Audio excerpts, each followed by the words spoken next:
ਕਰਦੇ ਹੋ ਰੀ ਬਤੌਰ ਸ਼ਾਇਰ, ਤੇ ਕਿਹਾ ਤਾਂ ਇਹ ਜਾਂਦਾ ਹੈ ਕਿ ਪੰਜਾਬੀ ਦੇ ਪਹਿਲੇ ਸ਼ਾਇਰ ਨੇ, ਤੇ ਇਟ ਮੀਨਸ ਕਿ ਇਸ ਤੋਂ ਪਹਿਲਾਂ ਕਿ ਪੰਜਾਬੀ ਤੇ ਬੜੇ ਅਰਸੇ ਤੋਂ ਐਗਜ਼ਿਸਟ ਕਰ ਰਹੀ ਸੀ, ਤੇ ਫਿਰ ਪਹਿਲਾ ਸ਼ਾਇਰ ਬਾਬੇ ਹੋਰਾਂ ਦਾ ਹੋਣਾ ਇਹ ਕਿਸ ਤਰ੍ਹਾਂ ਹੋਇਆ?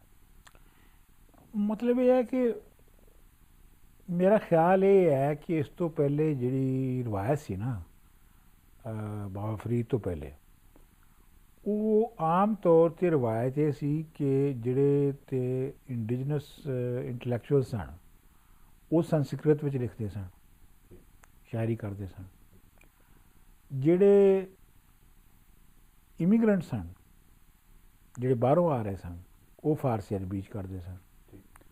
ਸੋ ਲੋਕਲ ਜ਼ਬਾਨਾਂ ਦੇ ਵਿੱਚ ਜਿਹੜੀ ਲਿਖਣ ਦੀ ਜਿਹੜੀ ਰੀਤ ਹੈ ਉਹ ਮੇਰਾ ਖਿਆਲ ਹੈ ਕਿ ਬਹੁਤ ਮਜ਼ਬੂਤ ਨਹੀਂ ਸੀ ਹੈਗੀ, ਔਰ ਅਗਰ ਉਹ ਹੈ ਵੀ ਸੀਗੀ ਤਾਂ ਉਹਦੀ ਕੋਈ ਮਤਲਬ ਪ੍ਰੋਮੀਨੈਂਸ ਨਹੀਂ ਸੀ ਹੈਗੀ।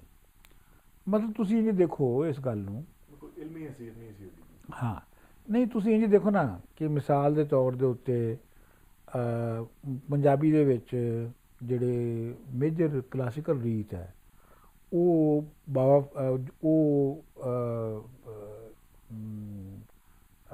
ਮੀਆਂ ਮੁਹੰਮਦ ਬਖਸ਼, ਮੌਲਵੀ ਗੁਲਾਮ ਰਸੂਲ ਔਰ ਖਾਜਾ ਗੁਲਾਮ ਫਰੀਦ ਦੇ 1920ਵੀਂ ਸਦੀ ਦੇ ਪਹਿਲੇ ਦਹਾਕੇ 'ਚ ਖ਼ਤਮ ਹੋ ਗਈ। ਠੀਕ ਹੈ ਜੀ। ਅੱਛਾ, ਹੁਣ ਤੁਹਾਨੂੰ ਅੱਗੇ ਇੱਕ ਲੰਮਾ ਪੀਰੀਅਡ ਲੱਗਦਾ ਹੈ ਕਿ ਜਿਹਦੇ ਵਿੱਚ ਕੋਈ ਪ੍ਰੋਮੀਨੈਂਟ ਸ਼ਾਇਰ ਨਹੀਂ ਆਉਂਦਾ, ਲੇਕਿਨ ਸ਼ਾਇਰ ਤੇ ਸਨ। ਮਿਸਾਲ ਦੇ ਤੌਰ ਦੇ ਉੱਤੇ ਜਿਵੇਂ ਮੈਂ ਤੁਹਾਨੂੰ ਕਿਹਾ ਸੀ ਕਿ ਜੀ ਉਹਦੇ ਵਿੱਚ ਬਹੁਤ ਸਾਰੇ ਸ਼ਾਇਰ ਨੇ ਜਿਹੜੇ ਬਾਬੂ, ਜਿਨ੍ਹਾਂ ਦੇ ਨਾਂ ਦੇ ਨਾਲ ਬਾਬੂ ਆਉਂਦਾ ਹੈ। ਫਿਰ ਇੱਕ ਉਸਤਾਦਾਂ ਦੀ ਰੀਤ ਸੀਗੀ, ਸ਼ਾਇਰ ਤੇ ਉਹ ਵੀ ਸਨ। ਠੀਕ ਹੈ, ਲੇਕਿਨ ਉਹ ਜਿਹੜੀ ਇੱਕ ਆਪਣਾ ਹਾਈ ਕੀ ਕਹਿਣਾ ਚਾਹੀਦਾ ਹੈ, ਇੱਕ ਸ਼ਾਇਰੀ ਦਾ ਜਿਹੜਾ ਡਿਸਕੋਰਸ ਹੈ ਉਹਦੇ ਵਿੱਚ ਉਹਨਾਂ ਦਾ ਇੱਕ ਮਾਰਜਨਲ ਜ਼ਿਕਰ ਹੁੰਦਾ ਹੈ। ਲੇਕਿਨ ਜਿਹੜੀ ਸ਼ਾਇਰੀ ਮੰਨੀ ਜਾਂਦੀ ਹੈ, ਜਿਹੜੀ ਮਾਡਰਨ ਸ਼ਾਇਰੀ ਮੰਨੀ ਜਾਂਦੀ ਹੈ ਪੰਜਾਬੀ ਦੀ, ਉਹ ਮੰਨੀ ਜਾਂਦੀ ਹੈ ਕਿ ਉਹਦੇ 'ਚ ਜਿਹੜੀ ਸ਼ੁਰੂ ਹੋਈ ਉਹ ਅਮਰਤਾ ਪ੍ਰੀਤਮ ਔਰ ਮੋਹਨ ਸਿੰਘ ਤੋਂ ਸ਼ੁਰੂ ਹੋਈ। ਕਿਉਂਕਿ ਮੋਹਨ ਸਿੰਘ ਔਰ ਅਮਰਤਾ ਪ੍ਰੀਤਮ ਜਿਹੜੇ ਨੇ ਇਹ ਮਾਡਰਨ ਸੈਂਸੀਬਿਲਿਟੀ ਦੇ ਨਾਲ ਨਵੀਂ ਜਿਹੜੀ ਕਲਾਸਾਂ ਮਰਜ ਕਰ ਰਹੀਆਂ ਸਨ, ਨਵੀਂ ਤਾਲੀਮ ਦੇ ਨਾਲ, ਇਹ ਉਹਨਾਂ ਦੇ ਸ਼ਾਇਰ ਸਨ। ਠੀਕ ਹੈ, ਇਸੇ ਤਰੀਕੇ ਦੇ ਨਾਲ ਹੋ ਸਕਦਾ ਹੈ ਕਿ ਬਾਬਾ ਫਰੀਦ ਤੋਂ ਪਹਿਲੇ ਕੋਈ ਸ਼ਾਇਰੀ ਹੋ ਰਹੀ ਹੋਵੇ, ਲੇਕਿਨ ਉਹ ਸ਼ਾਇਰੀ ਉਸ ਤਰ੍ਹਾਂ ਦੀ ਗਾਲਬਨ ਹੋ ਰਹੀ ਹੋਏਗੀ ਜਿਵੇਂ ਉਸਤਾਦ ਟ੍ਰਡੀਸ਼ਨ ਦੇ ਸ਼ਾਇਰਾਂ ਦੀ ਸੀ। ਮੈਂ ਉਸਤਾਦਾਂ ਦੀ ਬੁਰਾਈ ਨਹੀਂ ਕਰ ਰਿਹਾ, ਮਤਲਬ ਉਹਨਾਂ ਦੀ ਇੱਕ ਆਪਣਾ ਲੈਵਲ ਹੈ ਜਾਂ ਉਸ ਤਰ੍ਹਾਂ ਦੀ ਸ਼ਾਇਰੀ। ਸੋ ਅਸੀਂ ਗੱਲ ਕਰ ਰਹੇ ਹਾਂ ਹੁਣ ਕਿ ਬਈ ਇਹਦੇ ਵਿੱਚ ਮਿਸਾਲ ਦੇ ਤੌਰ ਦੇ ਉੱਤੇ ਬਾਬਾ ਫਰੀਦ ਤੋਂ ਬਾਅਦ, ਬਾਬਾ ਫਰੀਦ 1173 ਦੇ ਵਿੱਚ ਪੈਦਾ ਹੋਏ, 1266 ਜਾਂ 12 ਉਹਦੇ ਵਿੱਚ ਉਹਨਾਂ ਦੀ ਗੁਜ਼ਰ ਗਏ ਉਹ, ਅਤੇ ਉਸ ਤੋਂ ਬਾਅਦ ਸ਼ਾਇਰੀ ਤਾਂ ਹੁੰਦੀ ਰਹੀ ਹੋਏਗੀ, ਲੇਕਿਨ ਉਸ ਤੋਂ ਬਾਅਦ ਜਿਹੜਾ ਤੁਹਾਨੂੰ ਮੇਜਰ ਸ਼ਾਇਰ ਨਜ਼ਰ ਆਉਂਦਾ ਹੈ ਹਿਸਟਰੀ ਦੇ ਵਿੱਚ ਉਹ ਤੁਹਾਨੂੰ ਗੁਰੂ ਨਾਨਕ ਨਜ਼ਰ ਆਉਂਦਾ ਹੈ, ਫਿਰ ਸ਼ਾਹ ਹੁਸੈਨ ਨਜ਼ਰ ਆਉਂਦਾ ਹੈ। ਗੁਰੂ ਨਾਨਕ ਨੇ ਵੀ ਇਨਫਲੂਐਂਸ ਨੇ ਬਾਬਾ ਫਰੀਦ ਤੋਂ। ਅੱਛਾ, ਮਤਲਬ ਇਹ ਕਹਿਣ ਦਾ ਇਹ ਹੈਗਾ ਕਿ ਉਹਨਾਂ ਹੁਣ 3-4 ਸਦੀਆਂ ਜੇ ਤਾਂ ਨਹੀਂ ਕੋਈ ਸ਼ਾਇਰ ਨਾ ਪੈਦਾ ਹੋਇਆ ਹੋਗਾ, ਸ਼ਾਇਰ ਤਾਂ ਹੋਏ ਹੋਣਗੇ, ਲੇਕਿਨ ਉਹ ਕੋਈ ਮੇਜਰ ਬ੍ਰੇਕ ਥਰੂ ਜਾਂ ਮੇਜਰ ਟ੍ਰੈਡੀਸ਼ਨ ਦੇ ਵਿੱਚ ਨਹੀਂ ਉਹ ਆ ਸਕੇ, ਵਗਰਨਾ ਉਹਨਾਂ ਦਾ ਜ਼ਿਕਰ ਜ਼ਰੂਰ ਹੁੰਦਾ। ਸੋ ਇਸ ਲਈ ਬਾਬਾ ਫਰੀਦ ਨੂੰ ਪਹਿਲਾ ਸ਼ਾਇਰ ਮੰਨਿਆ ਜਾਂਦਾ ਹੈ।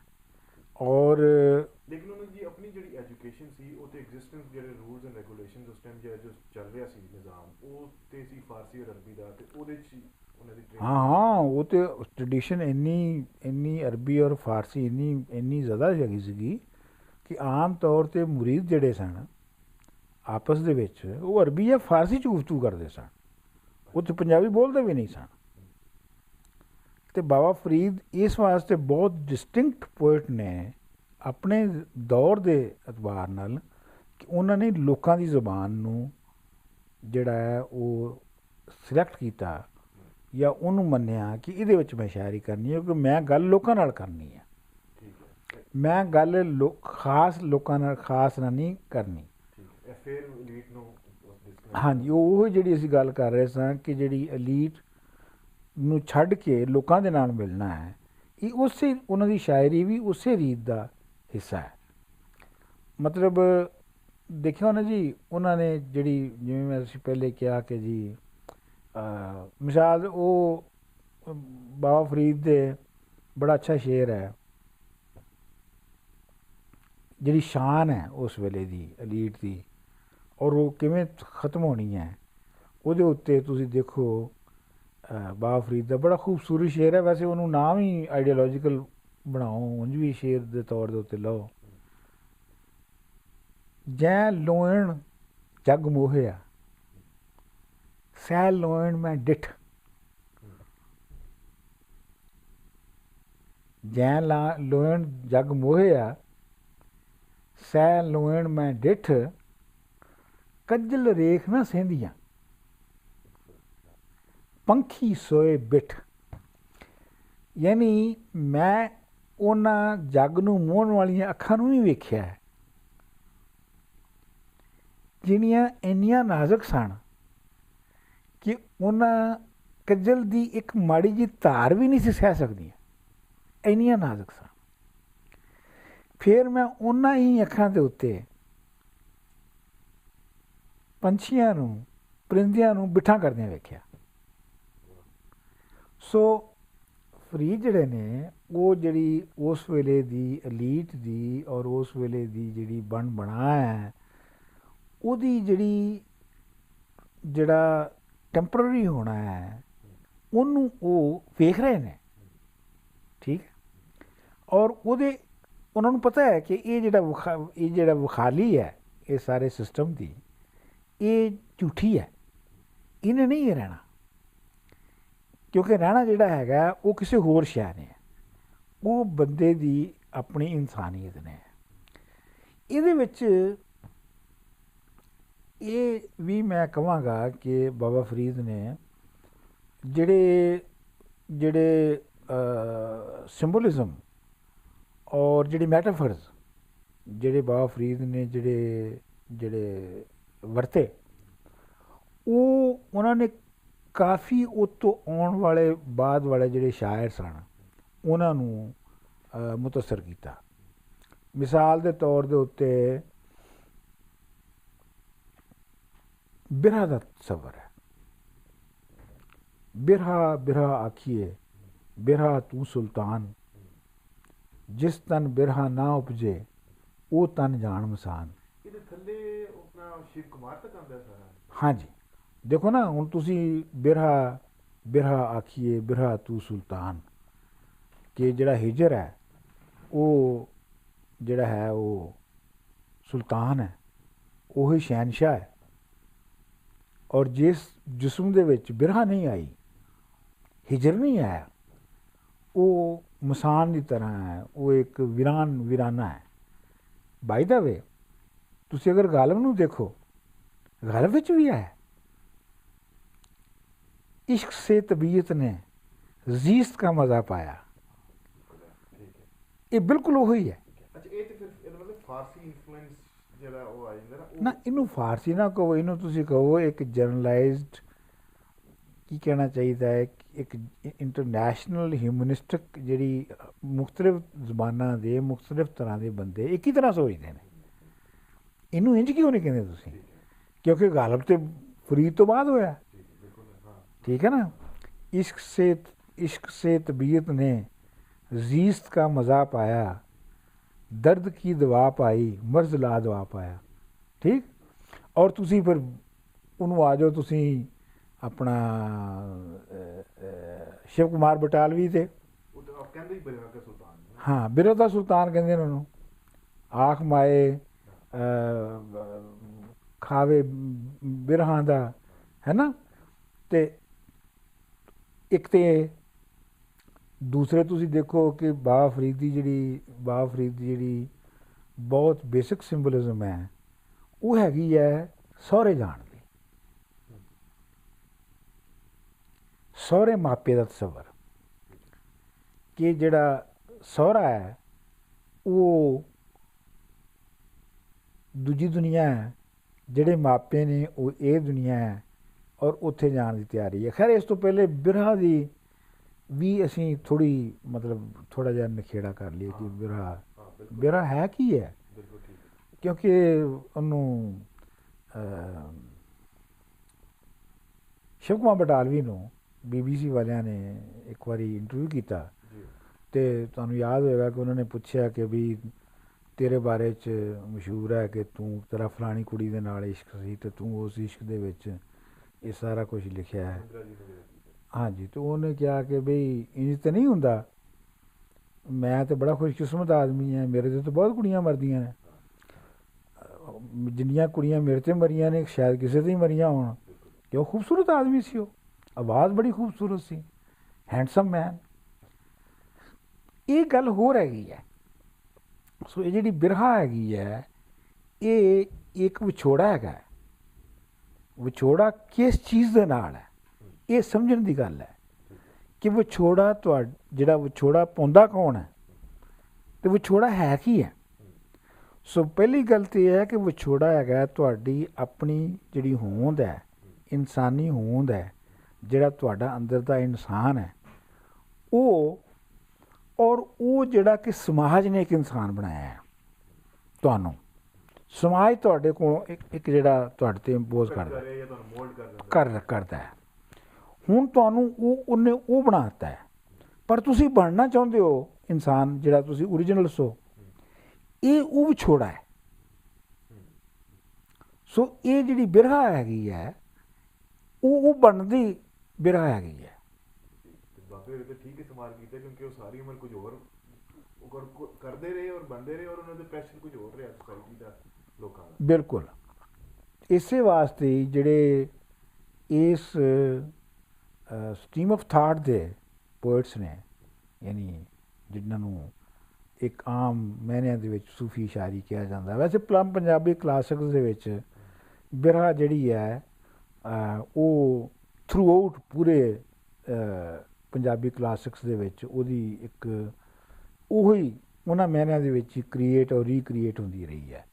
ਔਰ ਸਹੁਰੇ ਔਰ ਮਾਪੇ ਦੇ ਵਿੱਚ ਵੀ ਉਹੀ ਤਸੱਵਰ ਜਿਹੜਾ ਹੈ ਉਹ ਜਿਹੜਾ ਬਾਬਾ ਫਰੀਦ ਨੇ ਇਸਟੈਬਲਿਸ਼ ਕੀਤਾ। ਮਤਲਬ ਬਾਬਾ ਫਰੀਦ ਨੇ ਉਹ ਮਾਜੂਲਸ ਜਿਹੜੇ ਨੇ ਉਹ ਇਸਟੈਬਲਿਸ਼ ਕਰ ਦਿੱਤੇ, ਜਿਹੜੀ ਜਿਨ੍ਹਾਂ ਨੂੰ ਫਿਰ ਬਾਕੀ ਉਹਦੇ ਆਉਣ ਵਾਲਿਆਂ ਸ਼ਾਇਰਾਂ ਨੇ ਵਰਤਿਆ, ਉਹਨੂੰ ਖਿਲਾਰਿਆ, ਉਹਨੂੰ ਰੀਕ੍ਰੀਏਟ ਕੀਤਾ।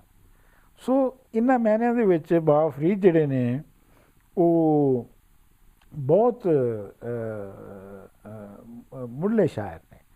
ਫਿਰ ਬਾਬਾ ਫਰੀਦ ਜਿਹੜੇ ਨੇ ਉਹ ਜਿਹੜੀ ਖਲਕਤ ਦੀ, ਯਾਨੀ ਮਤਲਬ ਇਹ ਤਾਂ ਇੱਕ ਬਿਰਹਾ ਦਾ ਹੋ ਗਿਆ ਨਾ ਜੀ, ਐਬਸਟਰੈਕਟ ਕਾਨਸੈਪਟ, ਜਿਹੜਾ ਅਸੀਂ ਗੱਲ ਕੀਤੀ ਹੈ ਕਿ ਜੀ ਬੰਦਾ ਜੋ ਅਸਲ 'ਚ ਹੈਗਾ ਹੈ, ਅਤੇ ਬੰਦੇ ਨੂੰ ਜੋ ਸਮਾਜ ਨੇ ਜੋ ਸ਼ਕਲ ਉਹਦੀ ਦੇ ਦਿੱਤੀ ਹੈ, ਉਹਨਾਂ ਦੇ ਵਿੱਚ ਜਿਹੜੀ ਵਿੱਥ ਹੈ ਉਹ ਬਿਰਹਾ ਨੂੰ ਜਨਮ ਦਿੰਦੀ ਹੈ।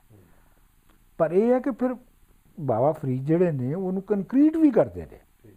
ਮਿਸਾਲ ਦੇ ਤੌਰ 'ਤੇ ਉਹ ਕਹਿੰਦੇ ਨੇ ਦੁੱਖ ਨੂੰ, ਯਾਨੀ ਖਲਕਤ ਨੂੰ ਜਿਹੜੀ ਦੁੱਖ ਹੈ ਕਿ ਮੈਂ ਜਾਣਿਆ ਦੁੱਖ ਮੁਝੀ ਕੋ, ਦੁੱਖ ਸਭਾਏ ਜੱਗ, ਉੱਪਰ ਚੜ੍ਹ ਕੇ ਵੇਖਿਆ ਘਰ ਘਰ ਇਹੋ ਹੀ ਅੱਗ। ਠੀਕ ਹੈ, ਅਤੇ ਮਤਲਬ ਇਹ ਹੈ ਕਿ ਬਾਬਾ ਫਰੀਦ ਜਿਹੜੇ ਨੇ ਉਹ ਹਰ ਇੱਕ ਬੰਦੇ ਦੀ ਜਿਹੜੀ ਕੰਡੀਸ਼ਨ ਹੈ ਖਲਕਤ ਦੀ, ਜਾਂ ਉਹਨੂੰ ਜਿਹੜੀ ਹੈ ਉਹ ਮਿਸਾਲ ਦੇ ਤੌਰ 'ਤੇ ਇਹ ਕਹਿਣਾ ਕਿ ਇੱਕ ਨਾ ਆਟਾ ਅੱਗ ਲਾ, ਇੱਕ ਨਾ ਨਹੀਂ ਲੂਣ, ਜਾਂ ਇੱਕ ਬੀਜਦੇ ਨੇ, ਇੱਕ ਵਿਚਾਰੇ ਬੀਜਦੇ ਜਾਂਦੇ ਨੇ, ਦੂਜੇ ਉਜਾੜਦੇ ਜਾਂਦੇ ਨੇ। ਸੋ ਉਹ ਆਪਣੇ ਜ਼ਮਾਨੇ ਦੀ ਜਿਹੜੀ ਨਾਇਨਸਾਫੀ ਹੈ, ਆਪਣੇ ਜ਼ਮਾਨੇ ਦੇ ਵਿੱਚ ਜੋ ਜ਼ੁਲਮ ਹੋ ਰਿਹਾ, ਆਪਣੇ ਜ਼ਮਾਨੇ ਦੇ ਵਿੱਚ ਜਿਹੜੇ ਲੋਕਾਂ ਨੂੰ ਜਿਵੇਂ ਲੁੱਟਿਆ ਜਾ ਰਿਹਾ ਹੈ, ਉਹਨਾਂ ਦੀ ਸ਼ਾਇਰੀ ਦੇ ਵਿੱਚ ਤੁਹਾਨੂੰ ਬੜਾ ਸਾਫ਼ ਨਜ਼ਰ ਆਉਂਦਾ ਹੈ। ਔਰ ਉਹ ਉਹਨਾਂ ਦੀ ਸ਼ਾਇਰੀ ਦੀ ਬੇਸ ਬਣਦਾ ਹੈ, ਔਰ ਉਹਦੀ ਜਿਹੜੀ ਨਿਗੇਸ਼ਨ ਹੈ ਉਹ ਸ਼ਾਇਰੀ ਪੈਦਾ ਕਰਦੀ ਹੈ। ਉਹਦੀ ਨਿਗੇਸ਼ਨ ਦੇ ਵਿੱਚ ਹੀ ਸ਼ਾਇਰੀ ਪੈਦਾ ਹੁੰਦੀ ਹੈ। ਲੇਕਿਨ ਬਾਬਾ ਫਰੀਦ ਉਹ ਜਿਹੜਾ ਗੁੱਸਾ ਹੈ, ਜਿਹੜੀ ਨਗੇਸ਼ਨ ਹੈ, ਉਹਨੂੰ ਵੀ ਫਿਰ ਡਿਫਾਈਨ ਕਰਦੇ ਨੇ ਕਿ ਇਹ ਗੁੱਸਾ ਇੰਜ ਦਾ ਨਹੀਂ ਹੈ ਕਿ ਤੁਸੀਂ ਉੱਠ ਕੇ ਘੁਸੁੰਨ ਮਾਰ ਦਿਓ ਜਾਂ ਉੱਠ ਕੇ ਜਾ ਕੇ ਦੂਜੇ 'ਤੇ ਹਮਲਾ ਕਰ ਦਿਓ। ਇਹ ਇੱਕ ਲੰਮਾ ਪ੍ਰੋਸੈਸ ਹੈ। ਮਿਸਾਲ ਦੇ ਤੌਰ 'ਤੇ ਉਹ ਕਹਿੰਦੇ ਨੇ ਕਿ ਫਰੀਦਾ ਜੈ ਤੈ ਮਾਰਨ ਮੁਖੀਆਂ ਤਿਨਾਂ ਨਾ ਮਾਰੀ ਘੁੰਮ, ਆਪਣੇ ਘਰ ਜਾਈਏ ਪੈਰ ਤਿਨਾਂ ਦੇ ਚੁੰਮ। ਠੀਕ। ਜਾਂ ਉਹ ਇਹ ਕਹਿੰਦੇ ਨੇ ਕਿ ਜੀ ਫਰੀਦਾ ਗੁੱਸਾ ਫਰੀਦਾ ਬੁਰੇ ਦਾ ਭਲਾ ਕਰ, ਗੁੱਸਾ ਮਨ ਨਾ ਹੰਡਾਏ। ਮਤਲਬ ਜਿਹੜਾ ਗੁੱਸਾ ਹੈ, ਐਂਗਰ ਜਿਹੜਾ ਹੈ, ਉਹ ਤੁਹਾਨੂੰ ਕੰਜ਼ਿਊਮ ਨਾ ਕਰ ਲਵੇ ਕਿਤੇ। ਤੁਸੀਂ ਦੇਖਿਆ ਕਿ ਬਹੁਤ ਸਾਰੇ ਲੋਕ ਜਿਹੜੇ ਨੇ ਉਹ ਨਸ਼ਈ ਹੋ ਕੇ, ਉਹ ਡਾਕੂ ਬਣ ਕੇ, ਉਹ ਰਿਵੈਂਜ ਵਿੱਚ ਆ ਕੇ ਸਿਸਟਮ ਨੂੰ ਨਿਗੇਟ ਤੇ ਕਰਦੇ ਨੇ, ਪਰ ਉਹ ਜਿਹੜਾ ਰਿਵੈਂਜ ਹੈ, ਉਹ ਜਿਹੜਾ ਗੁੱਸਾ ਹੈ, ਉਹ ਜਿਹੜਾ ਐਂਗਰ ਹੈ, ਉਹ ਉਹਨਾਂ ਨੂੰ ਕੰਜ਼ਿਊਮ ਕਰ ਲੈਂਦਾ ਹੈ। ਸੋ ਹੀ ਫਾਈਂਡਸ ਅ ਵੈਰੀ ਥਿਨ ਲਾਈਨ ਕਿ ਇਹਨੂੰ ਨਿਗੇਟ ਵੀ ਕਰਨਾ ਹੈ, ਲੇਕਿਨ ਇਹਨੂੰ ਅਸੀਂ ਆਪਣੇ ਆਪ ਨੂੰ ਕੰਜ਼ਿਊਮ ਨਹੀਂ ਹੋਣ ਦੇਣਾ। ਸੋ ਇੰਜ ਹੈ ਇਹਦਾ ਕੋਈ ਰੈਕਡ ਹੈ ਕਿ ਜੀ ਇਹ ਕਿਤਨਾ ਡਾਕੂਮੈਂਟ ਹੋਇਆ ਔਰ ਕਿਤਨਾ ਰਹਿ ਗਿਆ, ਜਾਂ ਸਾਰਾ ਡਾਕੂਮੈਂਟ ਹੋ ਗਿਆ, ਔਰ ਕਿਸ ਪੀਰੀਅਡ ਵਿੱਚ ਕਿਤਨਾ ਡਾਕੂਮੈਂਟ ਹੋਇਆ? ਕੁਝ ਇਹਦਾ ਕੋਈ ਹੈ ਉਹਨਾਂ ਦੇ ਕਲਾਮ ਦਾ ਕੋਈ ਹਿਸਟਰੀ? ਡਾਕੂਮੈਂਟੇਸ਼ਨ ਤਾਂ ਸਿਰਫ ਜਿਹੜੀ ਉਹੀ ਹੈ ਜਿਹੜੀ ਬਾਬੇ ਨਾਨਕ ਨੇ ਕੀਤੀ ਹੈ ਉਹਨਾਂ ਦੀ, ਲੇਕਿਨ ਉਹ ਤਾਂ ਸਦੀਆਂ ਦਾ ਫਰਕ ਹੈ ਨਾ। ਹਾਂ, ਉਹਦੇ ਦਰਮਿਆਨ 'ਚ ਕੋਈ ਸਾਨੂੰ ਨਹੀਂ ਮਿਲਦਾ, ਕੋਈ ਸਬੂਤ ਅਜੇ ਤੱਕ ਨਹੀਂ ਮਿਲਿਆ ਕਿ ਉਹਦੇ ਦਰਮਿਆਨ ਉਹਨਾਂ ਦੀ ਪੋਇਟਰੀ ਜਿਹੜੀ ਹੈ ਉਹ ਕੋਈ ਡਾਕੂਮੈਂਟ ਹੋਈ ਹੈ। ਮਤਲਬ ਇਹ ਹੈ ਕਿ ਜ਼ਾਹਰ ਗੱਲ ਹੈ ਕਿ ਉਸ ਵੇਲੇ ਵੈਸੇ ਵੀ ਤੁਸੀਂ ਜਿਹੜੀ ਜਿਸ ਡਾਕੂਮੈਂਟੇਸ਼ਨ ਦੀ ਹੁਣ ਗੱਲ ਕਰਦੇ ਹੋ, ਉੱਥੇ ਤਾਂ ਕੋਈ ਰਿਵਾਜ ਨਹੀਂ ਸੀ ਜਾਂ ਕੋਈ, ਉਹ ਤਾਂ ਓਰਲ ਟ੍ਰੈਡੀਸ਼ਨ ਸੀ। ਮਤਲਬ ਇਹ ਸਾਰੀ ਸੁਸਾਇਟੀ ਓਰਲ ਟ੍ਰੈਡੀਸ਼ਨ 'ਤੇ ਚੱਲਦੀ ਸੀ, ਔਰ ਲੋਕਾਂ ਨੂੰ ਓਰਲੀ ਯਾਦ ਰੱਖਦੇ ਸਨ ਔਰ ਓਰਲੀ ਰੀਪਰੋਡਿਊਸ ਕਰਦੇ ਸਨ। ਸੋ ਲਿਹਾਜ਼ਾ ਇਹ ਹੈ ਕਿ ਉਹ ਨੈਚੁਰਲੀ ਜਿਹੜੀ ਲਿਖਤ ਦੇ ਵਿੱਚ ਆਈ, ਉਹ ਲੇਟਰ ਪੀਰੀਅਡ ਦੇ ਵਿੱਚ ਹੀ ਆਈ। ਔਰ ਚੂੰਕਿ ਪੰਜਾਬ ਦੇ ਵਿੱਚ ਫਾਰਸੀ ਜਿਹੜੀ ਉਹ ਸਰਕਾਰੀ ਪੋਇਟਰੀ, ਸਰਕਾਰੀ ਜ਼ਬਾਨ ਸੀਗੀ, ਔਰ ਅਰਬੀ ਜਾਂ ਫਿਰ ਅਰਬੀ ਸੈਕੰਡਰੀ ਜਾਂ ਦੂਜੀ ਜ਼ਬਾਨ ਜਿਹੜੀ ਸੀ ਆਲਮਾਂ ਦੀ ਜ਼ਬਾਨ ਅਰਬੀ ਸੀ, ਅਤੇ ਇਸ ਵਾਸਤੇ ਜਿਹੜੀ ਕੋਈ ਡਾਕੂਮੈਂਟੇਸ਼ਨ ਇੱਧਰ ਉੱਧਰ ਹੁੰਦੀ ਸੀ ਇਹਨਾਂ ਜ਼ਬਾਨਾਂ 'ਚ ਹੀ ਹੁੰਦੀ ਸੀ। ਪੰਜਾਬੀ 'ਚ ਕੌਣ ਲਿਖਦਾ ਸੀ? ਠੀਕ ਹੈ, ਲਿਖਤ ਦੀ ਜ਼ਬਾਨ ਤੇ ਹੈ ਹੀ ਨਹੀਂ ਸੀ। ਅੱਛਾ, ਗੁਰੂ ਨਾਨਕ ਨੇ ਕੁਝ ਉਹਨਾਂ ਤੋਂ ਕੁਝ ਡਾਕੂਮੈਂਟ ਕੀਤਾ ਜਾਂ ਕੁਝ ਐਕਸਟ੍ਰੈਕਟ ਵੀ ਕੀਤਾ, ਔਰ ਫਿਰ ਉਹਨੂੰ ਅੱਗੇ ਯੂਜ਼ ਵੀ ਕੀਤਾ, ਲੇਕਿਨ ਇਹ ਕਿ ਉਹ ਜਿਹੜਾ ਕਲਾਮ ਹੈ ਸਾਰਾ ਉਹ ਹੁਣ ਇਸ ਟਾਈਮ ਗੁਰਮੁਖੀ 'ਚ ਪੜ੍ਹਿਆ ਜਾਂਦਾ ਹੈ, ਅਤੇ ਇਸ ਟਾਈਮ ਬਾਬਿਆਂ ਨੇ ਜਦੋਂ ਲਿਖਿਆ ਤੇ ਉਹ ਫਿਰ ਫਾਰਸੀ 'ਚ ਲਿਖਿਆ ਹੋਏਗਾ ਨਾ। ਜ਼ਾਹਰ ਗੱਲ ਹੈ, ਕਿਉਂਕਿ ਉਹਨਾਂ ਦੀ ਜਿਹੜੀ ਜ਼ਬਾਨ ਸੀ, ਸਕ੍ਰਿਪਟ ਜਿਹੜਾ ਸੀ, ਸਕ੍ਰਿਪਟ ਤੇ ਫਾਰਸੀ ਸੀ ਨਾ। ਔਰ ਉਹ ਹੱਥ ਲਿਖਤਾਂ ਜਿਹੜੀਆਂ ਨੇ ਉਸ ਤੋਂ ਬਾਅਦ ਦੀਆਂ ਵੀ ਵਾਰਿਸ ਸ਼ਾਹ ਦੀ ਹੱਥ ਲਿਖਤਾਂ ਜਾਂ ਦੂਜੇ ਲੋਕਾਂ ਦੀਆਂ ਜਿਹੜੀਆਂ ਹੱਥ ਲਿਖਤਾਂ ਨੇ ਉਹ ਜਿਹੜੀਆਂ ਮਿਲਦੀਆਂ ਨੇ ਉਸ ਜ਼ਮਾਨੇ ਦੀਆਂ, ਜਾਂ ਉਹਨਾਂ ਦੀਆਂ ਨਹੀਂ ਵੀ, ਅਤੇ ਜਿਹੜੀਆਂ ਹੱਥ ਲਿਖਤਾਂ ਮਿਲਦੀਆਂ ਨੇ ਤਾਂ ਉਹ ਫਾਰਸੀ 'ਚ ਮਿਲਦੀਆਂ ਨੇ। ਔਰ ਜ਼ਿਆਦਾ ਇਮਕਾਨ ਇਹ ਹੈ ਕਿ ਬਹੁਤ ਸਾਰੀਆਂ ਹੋ ਸਕਦਾ ਲਿਖਤਾਂ ਜਿਹੜੀਆਂ ਬਾਬੇ ਨਾਨਕ ਦੀਆਂ, ਜ਼ਿਆਦਾ ਇਮਕਾਨ ਇਹ ਹੈ ਕਿ ਉਹ ਫਾਰਸੀ ਸਕ੍ਰਿਪਟ ਦੇ ਵਿੱਚ ਹੀ ਹੋਣਗੀਆਂ। ਇਹ ਹੁੰਦਾ ਕਿ ਗੁਰੂ ਨਾਨਕ ਨੂੰ ਵੀ ਫਾਰਸੀ ਆਉਂਦੀ ਸੀ, ਔਰ ਨਹੀਂ ਇਹ 'ਚ ਤਾਂ ਕੋਈ ਸ਼ੱਕ ਹੀ ਨਹੀਂ ਨਾ ਹੈਗਾ। ਤਾਂ ਹੀ ਉਹਨਾਂ ਨੇ ਉਹ ਬਾਬਾ ਨੂੰ ਪੜ੍ਹਿਆ ਵੀ, ਔਰ ਉਸ ਤੋਂ ਬਾਅਦ ਫਿਰ ਅੱਗੇ ਉਹਨਾਂ ਨੂੰ ਉਸ ਤੋਂ ਐਕਸੈਕਟ ਵੀ ਕੀਤਾ। ਨਹੀਂ, ਨਾ ਸਿਰਫ ਬਾਬੇ ਨਾਨਕ ਨੂੰ ਫਾਰਸੀ ਆਉਂਦੀ ਸੀ, ਬਾਬਾ ਨਾਨਕ ਤੇ ਖੈਰ ਪੜ੍ਹੇ ਉਹਨਾਂ ਦੇ ਸਿਸਟਮ 'ਚ ਸੀ, ਫਾਰਸੀਆਈਜ਼ਡ ਐਜੂਕੇਸ਼ਨਲ ਸਿਸਟਮ ਦੇ ਵਿੱਚ, ਉਹਦੀ ਤਾਂ ਐਜੂਕੇਸ਼ਨ ਹੀ ਉਹਦੇ ਵਿੱਚ ਹੋਈ ਸੀ। ਔਰ ਫਿਰ ਬਾਬੇ ਨਾਨਕ ਦੀ ਤੇ ਬਹੁਤ ਜ਼ਿਆਦਾ ਇੰਟਰੈਕਸ਼ਨ ਸੀਗਾ ਮੁਸਲਮਾਨਾਂ ਦੇ ਨਾਲ। ਉਹ ਤਾਂ ਕਹਿੰਦੇ ਨੇ ਕਿ ਉਹ ਚੂੰਕਿ ਉਹਨਾਂ ਨੂੰ ਮਦਰਸੇ ਨਹੀਂ ਸੀ ਜਾਣ ਦਿੰਦੇ, ਅਤੇ ਉਹ ਉਹਨਾਂ ਦੇ ਫਿਰ ਜਾ ਕੇ ਉਹ ਜਮਾਤ ਨਾਲ ਨਮਾਜ਼ ਵੀ ਪੜ੍ਹ ਲੈਂਦੇ ਸਨ। ਅਤੇ ਉਹ ਤਾਂ ਖੈਰ ਬਾਬੇ ਨਾਨਕ ਦੀ ਤਾਂ ਇੱਕ ਪਾਸੇ ਗੱਲ ਹੈ, ਬਲਕਿ 10ਵੇਂ ਗੁਰੂ ਦਾ ਜਿਹੜਾ ਜ਼ਫਰਨਾਮਾ ਹੈ ਉਹ ਫਾਰਸੀ 'ਚ ਹੈ। ਸੋ ਮਤਲਬ ਉਹ ਸਿੱਖਾਂ ਦਾ ਫਾਰਸੀ ਦੀ ਜਿਹੜੀ ਨਾਲ ਕਲੋਜ਼ਨੈਸ ਹੈ ਉਹ ਕੋਈ ਡਿਸਪਿਊਟਡ ਚੀਜ਼ ਨਹੀਂ ਹੈ, ਲੇਕਿਨ ਗੱਲ ਇੱਥੇ ਹੋ ਰਹੀ ਹੈ ਪੰਜਾਬੀ ਸ਼ਾਇਰੀ ਦੀ।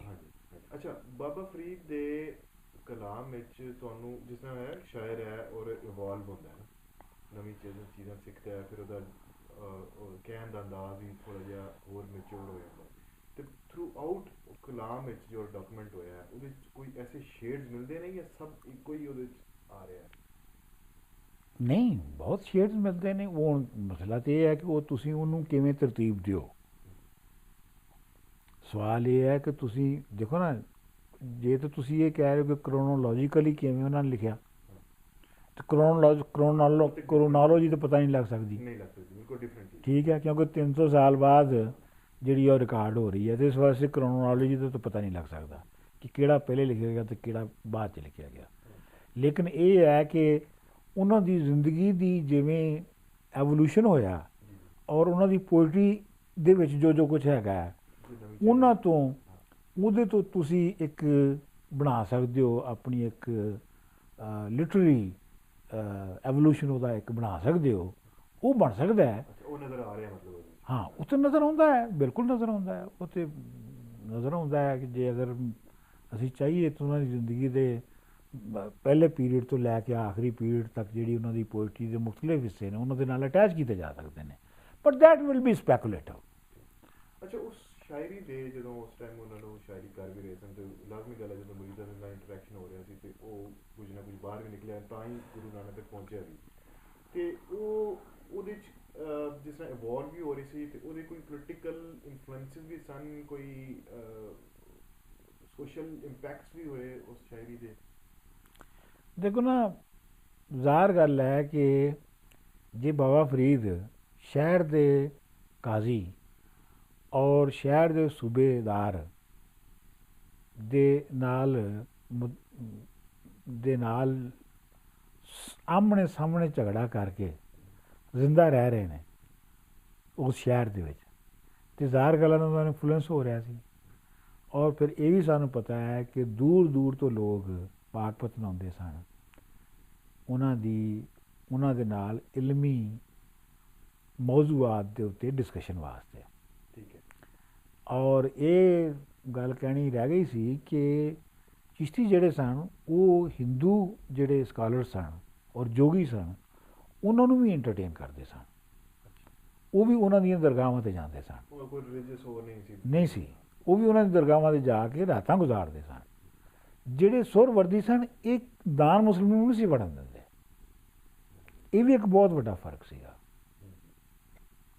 ਸੋ ਮਤਲਬ ਇਹ ਹੈ ਕਿ ਉਹਨਾਂ ਦਾ ਅਸਰ ਸੀ, ਇੰਨਾ ਜ਼ਿਆਦਾ ਅਸਰ ਸੀ, ਤਾਂ ਹੀ ਤਾਂ ਉਹ ਮੌਲਵੀ ਅਤੇ ਉਹ ਜਿਹੜਾ ਸ਼ਹਿਰ ਦਾ ਹਾਕਮ ਹੈ ਉਹ ਉਹਨਾਂ ਦਾ ਕੁਛ ਵਿਗਾੜ ਨਹੀਂ ਸਕਦਾ, ਸਿਵਾਏ ਇਸ ਤੋਂ ਕਿ ਉਹਨਾਂ ਦੇ ਮੁੰਡਿਆਂ ਨੂੰ ਤੰਗ ਕਰੇ।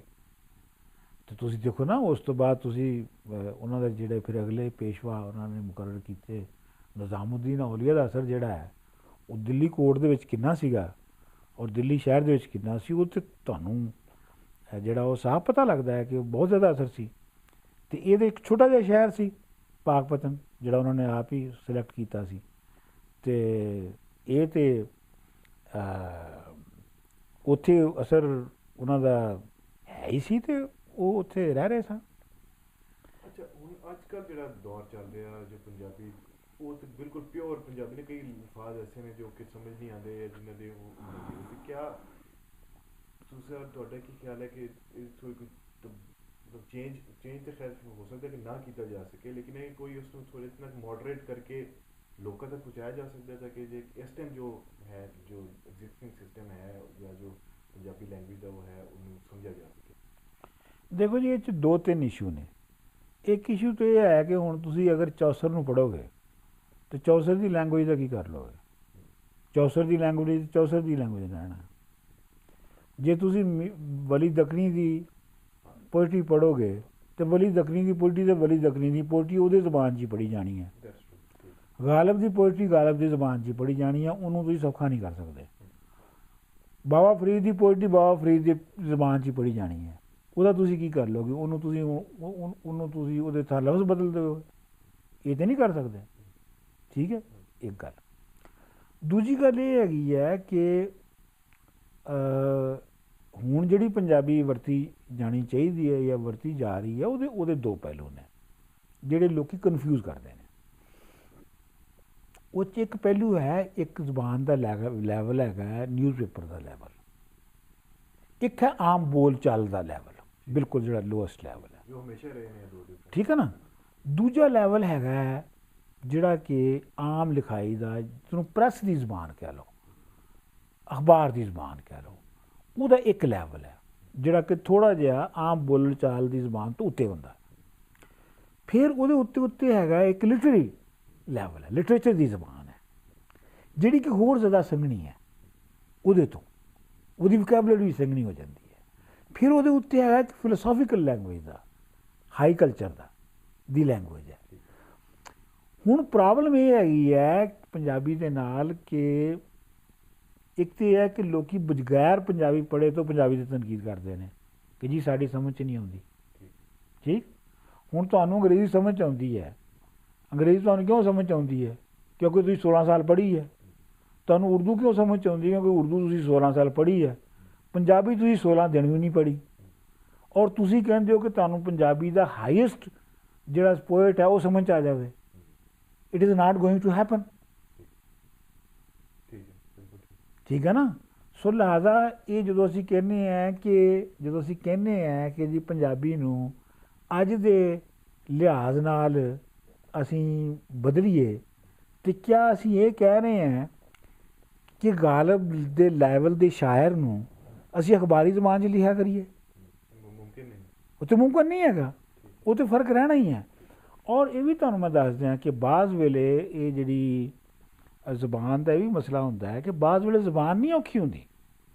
ਮਸਲਨ ਨਜਮ ਹੁਸੈਨ ਸੀਰ ਦੇ ਬਾਰੇ 'ਚ ਕਿਹਾ ਜਾਂਦਾ ਹੈ ਕਿ ਉਹਦੀ ਜ਼ੁਬਾਨ ਬਹੁਤ ਔਖੀ ਹੁੰਦੀ ਹੈ। ਇਹ ਸਹੀ ਹੈ, ਕੁਝ ਲਫ਼ਜ਼ ਐਸੇ ਵੀ ਉਭਰ ਜਾਂਦੇ ਨੇ ਜਿਹੜੇ ਕਿ ਔਖੇ ਹੁੰਦੇ ਨੇ, ਲੇਕਿਨ ਉਹਦੇ ਵਿੱਚ ਇਹ ਵੀ ਹੈ ਕਿ ਉਹਨਾਂ ਦੀ ਜ਼ੁਬਾਨ ਨਹੀਂ ਔਖੀ ਹੁੰਦੀ, ਉਹ ਆਈਡੀਆਜ਼ ਜ਼ਿਆਦਾ ਕੰਪਲੀਕੇਟਡ ਹੁੰਦੇ ਨੇ। ਮਤਲਬ ਗੱਲ ਸੰਘਣੀ ਹੁੰਦੀ ਹੈ, ਗੱਲ ਗੁੰਝਲਦਾਰ ਹੁੰਦੀ ਹੈ। ਉਹ ਲੋਕੀ ਸਮਝਦੇ ਨੇ ਲਫ਼ਜ਼ ਨਹੀਂ ਸਮਝ ਆ ਰਹੇ, ਅਸਲ 'ਚ ਗੱਲ ਹੈ ਕਿ ਉਹ ਗੱਲ ਸਮਝ ਨਹੀਂ ਆ ਰਹੀ।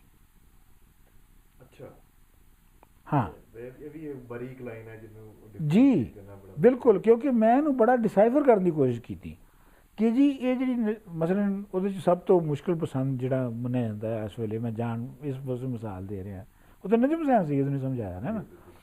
ਮੈਂ ਬੜੀ ਵਾਰੀ ਕੋਸ਼ਿਸ਼ ਕੀਤੀ ਕਿ ਕਿਆ ਨਜਮ ਹੁਸੈਨ ਸਈਦ ਫਾਰਸੀ ਦੇ ਲਫ਼ਜ਼ ਨਹੀਂ ਯੂਜ਼ ਕਰਦਾ? ਬਹੁਤ ਕਰਦਾ ਹੈ ਯੂਜ਼। ਕਿਆ ਅਰਬੀ ਦੇ ਕਿਆ ਅੰਗਰੇਜ਼ੀ ਦੇ ਲਫ਼ਜ਼ ਯੂਜ਼ ਨਹੀਂ ਕਰਦਾ? ਬਹੁਤ ਕਰਦਾ ਹੈ। ਅੱਛਾ, ਫਿਰ ਮੁਸ਼ਕਿਲ ਕਿਉਂ ਹੈ?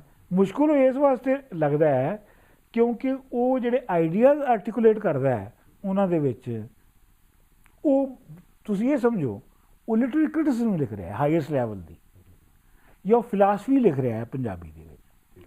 ਹੁਣ ਮਸਲਾ ਉਸ ਫਿਲਾਸਫੀ ਨੂੰ ਸਮਝਣ ਦਾ ਹੈ, ਉਸ ਫਿਲਾਸਫੀ ਦੀ ਆਪਣੀ ਕੰਪਲੀਕੇਸ਼ਨ ਦਾ ਹੈ। ਮਸਲਾ ਸਿਰਫ ਜ਼ਬਾਨ ਦਾ ਨਹੀਂ ਹੈਗਾ। ਮਿਸਾਲ ਦੇ ਤੌਰ ਦੇ ਉੱਤੇ ਅਗਰ ਤੁਹਾਨੂੰ ਅਰਿਸਟੋਟਲ ਦੇ ਦਿੱਤਾ ਜਾਵੇ ਜਾਂ ਪਲੈਟੋ ਦੀ ਕਿਤਾਬ ਤੁਹਾਡੇ ਹੱਥ ਫੜਾ ਦਿੱਤੀ ਜਾਵੇ ਜਾਂ ਸਾਰਤਰੇ ਦੀ ਕਿਤਾਬ ਪੜ੍ਹਾ ਦਿੱਤੀ ਜਾਵੇ, ਠੀਕ, ਜ਼ਬਾਨ ਤੇ ਉਹੀ ਹੈ, ਤੁਹਾਡੀ ਸਮਝ ਆ ਜਾਏਗੀ, ਆਮ ਬੰਦੇ ਦੀ ਸਮਝ ਨਹੀਂ ਆਏਗੀ। ਠੀਕ ਹੈ। ਨਹੀਂ, ਕਿਉਂਕਿ ਇੱਕ ਦੋ ਸ਼ੇਰ ਐਸੇ ਸਨ ਜੋ ਕਿ ਬਾਅਦ ਵਿੱਚ ਬਿਲਕੁਲ ਉਹ ਐਵੇਂ ਇਹ ਕਹਿਣਾ ਚਾਹੀਦਾ ਕਿ ਥਰਡ ਲੈਵਲ ਤੇ ਲੈ ਆਇਆ ਨਾ, ਮਤਲਬ ਦੋ ਨੈਣਾ ਮਤ ਖਈਓ ਨੇ ਪਿਆ ਮਿਲਨ ਕੀ ਯਾਰ। ਬਾਬਾ ਫਰੀਦ ਦਾ ਅਸਲ ਜਿਹੜਾ ਉਹ ਸੁਣਾਣਾ ਜ਼ਰਾ ਮੇਰੇ ਉਹ ਹੋਰ ਸੀਗਾ, ਲੇਕਿਨ ਕਨਸੈਪਟ ਜਿਹੜਾ ਨਾ ਉਹ ਉਸਨੂੰ ਵੀ ਇਨਵੋਲਵ ਕਰਕੇ ਤੇ ਉਸਨੇ ਬਹੁਤ ਜ਼ਿਆਦਾ, ਹਾਂ ਉਹ ਸੀਗਾ ਕਾਗਾ ਕਰੰਗ ਡੰਡੋਲਿਆ ਸਗਲਾ ਖਾਇਆ ਮਾਸ, ਇਹ ਦੋ ਨੈਣਾ ਮਤ ਛੂਇਓ ਪਰ ਦੇਖਣ ਕੀ ਆਸ। ਇਹ ਸੀਗਾ ਬਾਬਾ ਫਰੀਦ ਦਾ। ਤੇ ਉਹ ਇਹਦੇ ਚੋਂ ਹੀ ਉਸਨੇ ਆਈਡੀਆ ਪਿਕ ਕਰਕੇ, ਤੇ ਜਿਸ ਕਿਸੇ ਨੇ ਨਹੀਂ, ਮੈਨੂੰ ਯਾਦ ਨਹੀਂ ਹੈ ਕਿ ਕੌਣ ਸੀ ਜਿਸਨੇ ਕੀਤਾ, ਲੇਕਿन एगो कागा सब तन खइयो चुन चुन खइयो मास, दो नैना मत खइयो ने पिया मिलन की याद। I don't want to name anyone, लेकिन ਮੈਨੂੰ ਨਹੀਂ ਯਾਦ ਆ ਰਿਹਾ ਕਿ ਕਿਹਦੇ। ਇਹ ਅਸਲ ਅਮਾਨਤ ਅਲੀ ਨੇ ਮਸ਼ਹੂਰ ਕੀਤਾ ਗਾ ਕੇ ਗਾ, ਔਰ ਫਿਰ ਗਾ ਕੇ ਉਹਨੇ ਮਜ਼ੀਦ ਮਸ਼ਹੂਰ ਕੀਤਾ। ਉਹ ਖੈਰ ਗਾਣ ਵਾਲੇ ਵਿੱਚ ਬਾਬਾ ਫਰੀਦ ਨੂੰ ਗਾਣ ਵਾਲੇ ਵਿੱਚ ਫਿਰ ਮਤਲਬ ਆਪਣਾ ਇਕਬਾਲ ਬਾਹੂ ਵੀ ਨੇ ਵੀ ਬੜਾ ਗਾਇਆ, ਫਿਰ ਬਾਕੀ ਜਿਹੜੇ ਸਿੱਖ ਜਿਤਨੇ ਵੀ ਨੇ ਉਹ ਵੀ ਬਹੁਤ ਜ਼ਿਆਦਾ ਉਹਨੂੰ ਗਾ ਕੇ ਕਾਫੀ ਉਹਨੂੰ ਕੀਤਾ, ਲੇਕਿਨ ਹੈ ਕਿ ਉਹ ਫਿਰ ਇੱਕ ਰਿਲੀਜੀਅਸ ਡਿਵਾਈਡ ਉਹਦੇ ਵਿੱਚ ਆ ਜਾਂਦੀ ਹੈ ਨਾ ਕਿ ਮੇਰਾ ਖਿਆਲ ਹੈ ਕਿ ਮੇਰਾ ਖਿਆਲ ਹੈ ਕਿ ਇਹ ਰਿਲੀਜੀਅਸ ਡਿਵਾਈਡ ਬਸ ਕੁਝ ਲੋਕਾਂ ਦੇ ਜ਼ਿਹਨ ਦੇ ਵਿੱਚ ਹੀ ਹੈ। ਹੁਣ ਬਾਬਾ ਫਰੀਦ ਨੂੰ ਅਗਰ ਗਾ ਰਿਹਾ ਹੋਵੇ ਕੋਈ ਸਿੱਖ, ਤੇ ਅਸਲ ਦੇ ਵਿੱਚ ਮੈਂ ਤਾਂ ਇਹ ਦੇਖਿਆ ਹੈ ਕਿ ਸਿੱਖ ਗਾਉਣ ਵਾਲਾ ਅਗਰ ਸਿੱਖ ਬਾਬਾ ਫਰੀਦ ਨੂੰ ਗਾ ਰਿਹਾ ਹੈ, ਅਤੇ ਜਿਹੜਾ ਬਾਬਾ ਫਰੀਦ ਨੂੰ ਮੰਨਣ ਵਾਲਾ ਹੈ, ਉਹਨਾਂ ਨੂੰ ਸ਼ਾਇਰ ਮੰਨਣ ਵਾਲਾ ਹੈ, ਉਹਨੂੰ ਕੋਈ ਪ੍ਰੋਬਲਮ ਨਹੀਂ ਹੈਗੀ। ਪ੍ਰੋਬਲਮ ਸਿਰਫ ਉਹਨਾਂ ਨੂੰ ਹੈਗੀ ਹੈ ਜਿਹੜੇ ਬਾਬਾ ਫਰੀਦ ਨੂੰ ਸਿਰਫ ਪੀਰ ਔਰ ਸਿਰਫ ਮੁਸਲਮਾਨਾਂ ਦਾ ਪੀਰ ਸਮਝਦੇ ਨੇ। ਇਸ ਵਾਸਤੇ ਉਹਨਾਂ ਨੂੰ ਬੜੀ ਤਕਲੀਫ ਹੁੰਦੀ ਹੈ। ਉਹਨਾਂ ਨੂੰ ਸ਼ਾਇਦ ਉਹ ਖੈਰ ਮੇਰਾ ਨਹੀਂ ਖਿਆਲ ਕਿ ਉਹ ਸੁਣਦੇ ਵੀ ਹੈਗੇ ਨੇ, ਇੰਨੇ ਜੋਗੇ ਹੈ ਵੀ ਨਹੀਂ ਹੈ ਕੋਈ ਸੁਣਨਾ। ਜਾਂ ਸਮਝਦੇ ਨੇ।